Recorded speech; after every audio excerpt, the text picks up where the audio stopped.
কুষ্টিয়ার মিরপুরে বেপরোয়া ট্রলির ধাক্কায় দুই নারী নিহত হয়েছেন। বুধবার ২৭ নভেম্বর সকাল ৯টার দিকে মিরপুর উপজেলার মশান বাজারে কুষ্টিয়া মেহেরপুর সড়কে এ দুর্ঘটনা ঘটে।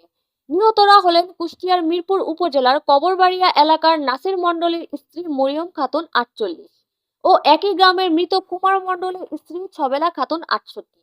তারা সম্পর্কে ননদ ভাবি ছিলেন।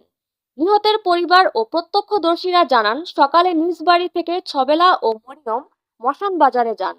সেখান থেকে ভ্যানে বাড়ি ফেরার পথে বিপরীতমুখী বেপরোয়া গতির সিমেন্টবাহী ট্রলি ভ্যানটিকে ধাক্কা দিলে দুইজনই গুরুতর আহত হন। পরে স্থানীয়রা তাদেরকে উদ্ধার করে কুষ্টিয়া জেনারেল হাসপাতালে নিয়ে গেলে দায়িত্বরত চিকিৎসক তাদের মৃত ঘোষণা করেন। মিরপুর থানার ভারপ্রাপ্ত কর্মকর্তা ওসি মমিনুল ইসলাম বলেন, ট্রলির ধাক্কায় দুই ভ্যান যাত্রী নিহত হয়েছেন। ঘাতক চালক সহ ট্রলি জব্দ করা হয়েছে। মরদেহ উদ্ধার করে ময়নাতদন্তের জন্য হাসপাতালে পাঠানো হয়।